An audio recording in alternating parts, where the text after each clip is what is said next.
ഇന്ന് നോമ്പ് തുറക്കുന്ന സമയത്ത് നല്ല ഈസി ആയിട്ട് ചെയ്തെടുക്കാൻ പറ്റിയ നല്ല അടിപൊളി റെസിപ്പിയാണ് കാണിക്കുന്നത്. ഉരുളൻകിഴങ്ങ് വെച്ചിട്ടാണ് നമ്മളിത് ചെയ്തെടുക്കുന്നത്. അപ്പോൾ ഇവിടെ ഞാൻ 3 ഉരുളൻകിഴങ്ങ് എടുത്തിട്ടുണ്ട്. ഇതൊന്ന് ക്ലീൻ ആക്കി എടുക്കണം. പിന്നെ നിങ്ങൾ ആൾക്കനുസരിച്ച് നിങ്ങൾക്ക് ഉരുളൻകിഴങ്ങ് കൂട്ടിയും കുറച്ചൊക്കെ കൊടുക്കുക.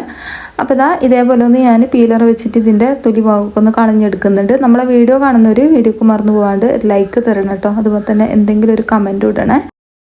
അപ്പോൾ മുഴുവനായിട്ട് നമ്മളിത് ക്ലീൻ ആക്കി എടുത്തിട്ടുണ്ട്. ഇത് കുറച്ച് കട്ടിക്ക് തന്നെ ഇതേപോലെ ഒന്ന് കട്ട് ചെയ്തെടുക്കുന്നുണ്ട്. നിങ്ങൾക്ക് വേണമെങ്കിൽ ഏത് ഷേപ്പിൽ വേണമെങ്കിലും കട്ട് ചെയ്തെടുക്കാം. നമ്മളിപ്പോൾ എളുപ്പത്തിന് വേണ്ടിയിട്ട് ഇതേപോലെ കട്ട് ചെയ്തെടുക്കുന്നുള്ളൂ. കുറച്ച് കട്ടിക്ക് തന്നെ ഞാൻ കട്ട് ചെയ്തെടുത്തിട്ടുണ്ട്. ഇതേപോലെ മുഴുവനായിട്ട് നമുക്ക് കട്ട് ചെയ്തെടുക്കാം.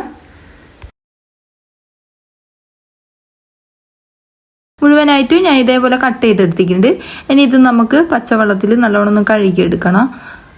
എന്നിട്ട് ഇതൊരു പാത്രത്തിലേക്ക് മാറ്റി കൊടുത്തിട്ടുണ്ട്. ഇത് നല്ലോണം ഞാൻ ഒരു തുണിയിലിട്ടുന്ന് ഇതിൻ്റെ വെള്ളമൊക്കെ ഒന്ന് കളഞ്ഞെടുത്തിട്ടുണ്ട് കേട്ടോ. വെള്ളം ഒട്ടുണ്ടാവാൻ പാടില്ല. അപ്പോൾ ഇനി ഇതിലേക്ക് നമുക്ക് മസാലപ്പൊടികൾ ചേർത്ത് കൊടുക്കാം. ഇതിലേക്ക് ഞാൻ ഗരം മസാല പൊടിയാണ് കേട്ടോ ചേർത്ത് കൊടുക്കുന്നത്. നമ്മളിവിടെ തന്നെ പൊടിച്ച ഗരം മസാല പൊടിയാണ്.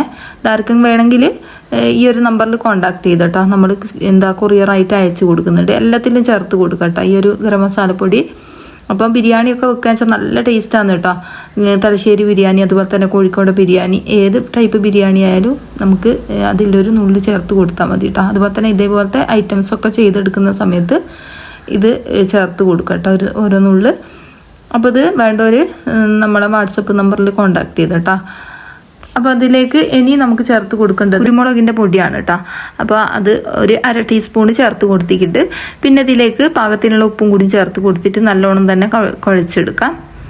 ഇപ്പം വേറെ മസാലപ്പൊടിയും കാര്യങ്ങളൊന്നും ഇതിൽ ചേർത്ത് കൊടുക്കേണ്ട ആവശ്യമില്ല കേട്ടോ. ഈ ഒരു ഗരം മസാല ചേർത്ത് കൊടുത്തിട്ടുണ്ടെങ്കിൽ പിന്നെ ഗരം മസാല ഇല്ലാത്തൊരു ചിക്കൻ മസാല പൊടി ഉണ്ടാകില്ല. ചിക്കൻ മസാല പൊടി അത് ഉണ്ടാവില്ലോ, അത് ചേർത്ത് കൊടുത്താൽ മതി കേട്ടോ. ഇനി കൈ വെച്ചിട്ട് നല്ലോണം തന്നെ കുഴച്ചെടുക്കുക. ഇതിൽ വെള്ളത്തിൻ്റെ അംശം ഉണ്ടാവും കേട്ടോ. അപ്പോൾ ഈ ഒരു വെള്ളത്തിൻ്റെ അംശത്തിൽ തന്നെ കുഴച്ചെടുത്താൽ മതി. അപ്പോൾ അതിൻ്റെ മുകളിൽ മിക്സ് ആയിക്കോളൂ. അപ്പോൾ ഇത്രയും മതിയാവും കേട്ടോ. ഇനി ഇത് നമ്മൾ റെസ്റ്റ് ചെയ്യേണ്ട ആവശ്യമൊന്നുമില്ല. ഇനി ഇതിങ്ങനെ തന്നെ നമുക്ക് പൊരിച്ചെടുക്കാം.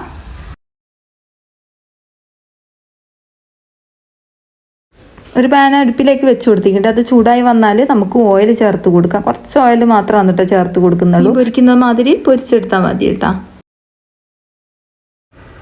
എണ്ണയൊന്ന് നല്ലോണം ചൂടായി വന്നു കഴിഞ്ഞാൽ നമുക്ക് ഇത് നിരത്തിയിട്ട് കൊടുക്കാം.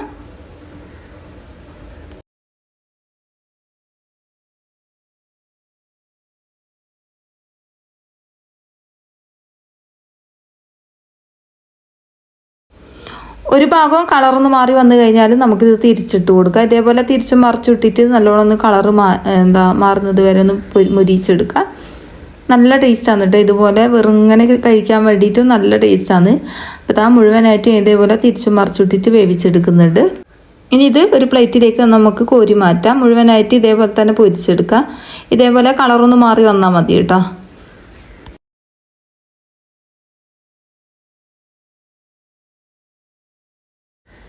ബാക്കിയുള്ള എണ്ണയിലേക്ക് ബാക്കിയുള്ളതും കൂടി ഇട്ട് കൊടുത്തിട്ട് ഇതുപോലെ തന്നെ ഫ്രൈ ആക്കിയെടുക്കാം. ഇനി ഈ ഒരു സമയം കൊണ്ട് നമുക്ക് ബ്രെഡ് ഒന്ന് ആവി കയറ്റാൻ വേണ്ടിയിട്ട് വെക്കാം. ഞാനിവിടെ ഒരു 8 ബ്രെഡ് എടുക്കുന്നുണ്ട്. മുഴുവനായിട്ട് ഈ ഒരു ആവിച്ചമ്പിലേക്ക് ഇട്ട് കൊടുത്തിട്ട് ഒരു മിനിറ്റ് നമുക്ക് ആവി കയറ്റിയെടുക്കാം. ഇനി നമുക്ക് ഇതിലേക്ക് വേണ്ടത് മുട്ടയാണ്. മുട്ട കുറച്ചൊന്ന് വേവ് കൂടിപ്പോയി കേട്ടോ. അതാണ് കളറിനൊരു വ്യത്യാസം വന്നത്. ഞാനിത് വിറകടുപ്പിലായിരുന്നു കേട്ടോ വെച്ച് കൊടുത്തത്, അതുകൊണ്ടാണ്. ഇനി ഇത് ഒരു ബൗളിലേക്ക് 2 മുട്ട പൊട്ടിച്ച് ഒഴിച്ച് കൊടുക്കാം. എന്നിട്ട് നമുക്കിതിലേക്ക് ഒരു കുരുമുളക് കൂടിയാണ് ചേർത്ത് കൊടുത്തത്. ഇനി നമ്മൾ ആവി കയറ്റിയ ഓരോ ബ്രെഡും ഇതേപോലെ സൈഡ് ഭാഗം നമുക്ക് മുട്ടയിലൊന്ന് ഡിപ്പ് ചെയ്ത് കൊടുക്കാം. ഇതിൻ്റെ സൈഡ് ഭാഗം ഞാൻ കളയുന്നില്ല കേട്ടോ. നിങ്ങൾക്ക് വേണമെങ്കിൽ അങ്ങനെ ചെയ്യുക, കളഞ്ഞിട്ടും ചെയ്യാം കേട്ടോ. അപ്പോൾ ഞാൻ കളയാതെയാണ് ചെയ്യുന്നത്. അപ്പം എന്നിട്ട് ഇതേപോലെ വെച്ച് കൊടുക്കുന്നുണ്ട്.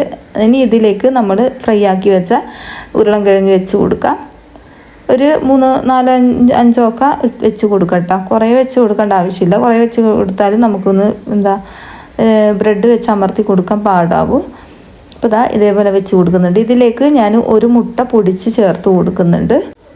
ഒരു മുട്ടൻ്റെ പകുതിയല്ല കേട്ടോ, ഒരു മുട്ട മുഴുവനായിട്ടും ചേർത്ത് കൊടുക്കുന്നുണ്ട്. എന്നിട്ട് ഇതേപോലെ വെച്ച് കൊടുത്തിട്ടുണ്ട്. അതിൻ്റെ മുകളിലായിട്ട് മല്ലിച്ചപ്പ് ചേർത്ത് കൊടുക്കുക. എന്നിട്ട് വേറൊരു ബ്രെഡ് എടുത്തിട്ട് ആദ്യം നമ്മൾ മുട്ടയിൽ ആക്കിയില്ലേ സൈഡ് ഭാഗമൊക്കെ, അതുപോലെ ആക്കിയെടുക്കുക. എന്നിട്ട് ഇതിൻ്റെ മുകളിലായിട്ട് വെച്ചിട്ട് ഒന്ന് അമർത്തി കൊടുക്കുക. ചൂടായ പാനിലേക്ക് കുറച്ച് വെളിച്ചെണ്ണ ഒഴിച്ച് കൊടുത്തിട്ടുണ്ട് കേട്ടോ. എന്നിട്ട് ഓരോന്ന് ഇതിൻ്റെ മുകളിലായിട്ട് വെച്ച് കൊടുത്തിട്ടുണ്ട്. ഇനി ഇതിൻ്റെ അടിഭാഗത്ത് നല്ലോണം ഒന്ന് കളർ മാറുന്നത് വരെ വെച്ച് കൊടുക്കാം. ഇതിൻ്റെ മുകളിലായിട്ട് ഞാൻ കുറച്ച് മുട്ട ആക്കി കൊടുക്കുന്നുണ്ട്. നമ്മൾ നേരത്തെ ബീറ്റാക്കി വെച്ച മുട്ടയില്ല, അതും ആക്കി കൊടുക്കുന്നുണ്ട്. അത് വേണമെങ്കിൽ ചെയ്താൽ മതി കേട്ടോ. പിന്നെ നിങ്ങൾക്ക് വെളിച്ചെണ്ണക്ക് പകരമായിട്ട് ബട്ടറും ചേർത്ത് കൊടുക്കട്ടോ. ഇതാ ഒരു സൈഡ് വെന്ത് കിട്ടിയിട്ടുണ്ട്. ഇനി ഇത് മറ്റേ ഭാഗം കൂടി ഒന്ന് തിരിച്ചിട്ട് കൊടുത്തിട്ട് ഇതേപോലെ തന്നെ കളർ മാറുന്നത് വരെ വെച്ച് കൊടുക്കാം.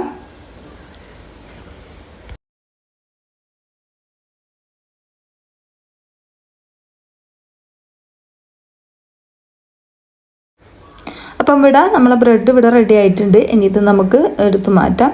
അപ്പോൾ ഓരോന്നും ഇതേപോലെ തന്നെ ഞാൻ ചെയ്തെടുത്തിട്ടുണ്ട്.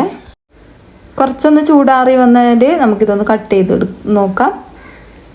അപ്പം നല്ല അടിപൊളി ടേസ്റ്റാണ് കേട്ടോ. എല്ലാവരും ഒന്ന് ചെയ്ത് നോക്കുക, എന്തായാലും ഇഷ്ടമാവും. അപ്പം ഇതേപോലെ ഒന്ന് കട്ടാക്കിയിട്ട് കാണിച്ചു തരാം എങ്ങനെ ഉണ്ടെന്ന്. ഞാൻ ഇന്നലെ ചട്ടിപ്പത്തിരിൻ്റെ വീഡിയോസ് ഇട്ടുതരാം. കട്ടാക്കായിട്ട് ഒരുപാട് ആൾക്കാർ പറഞ്ഞു അത് നന്നായിട്ടുണ്ടാവില്ല, വലിഞ്ഞിട്ടുണ്ടാവില്ല. പക്ഷെ ഇതില്ലേ അതെനിക്ക് ഒരു കൊടുക്കാനുള്ളത് കൊണ്ടാണ് എന്നിട്ട് ഞാൻ കട്ടാക്കാണ്ട് ഇരുന്നത്. അപ്പം നമ്മളെ സ്നാക്സ് ഇവിടെ റെഡി ആയിട്ടുണ്ട്.